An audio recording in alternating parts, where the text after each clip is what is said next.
मध्य प्रदेश बन रहा है विश्व वन्य पर्यटन का नया केंद्र। कूनो से लेकर अब गांधी सागर अभ्यारण्य तक अब गूंजेगी चीतों की पदचाल। माननीय प्रधानमंत्री श्री नरेंद्र मोदी जी के मार्गदर्शन एवं मुख्यमंत्री डॉक्टर मोहन यादव के नेतृत्व में प्रदेश में वनों एवं वन्य जीव संरक्षण की दिशा में अभूतपूर्व पहल की जा रही है।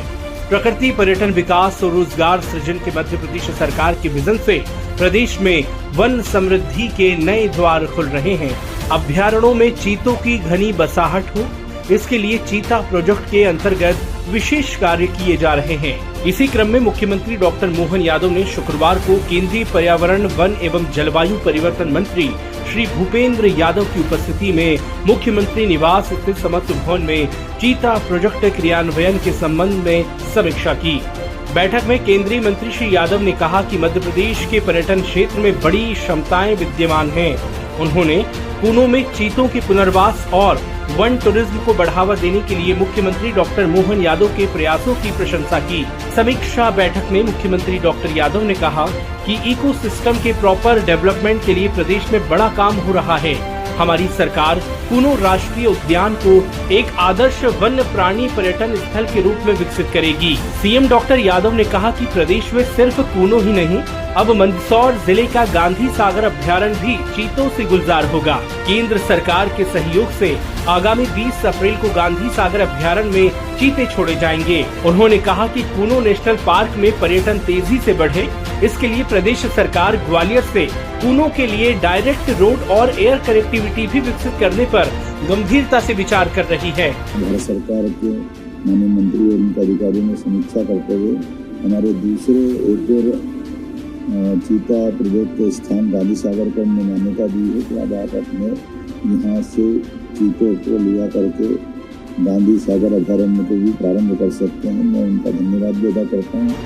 समत्व भवन में आयोजित बैठक में सीएम डॉक्टर यादव ने कहा कि मध्य प्रदेश में जन्मे चीता शावकों की जीवन प्रत्याशा पूरे विश्व में सर्वाधिक है।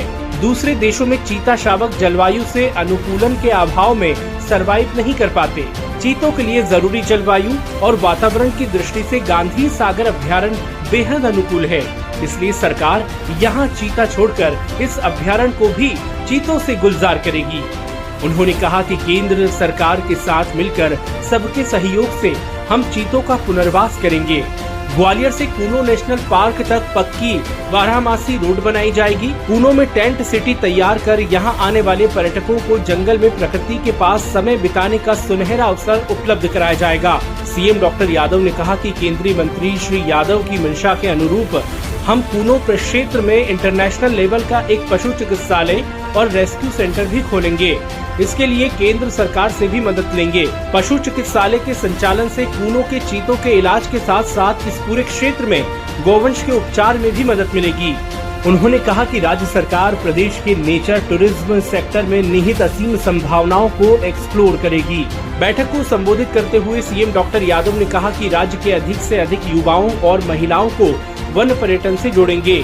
चीता मित्र और महिला स्व सहायता समूह की महिलाओं को टूरिस्ट गाइड भी बनाएंगे।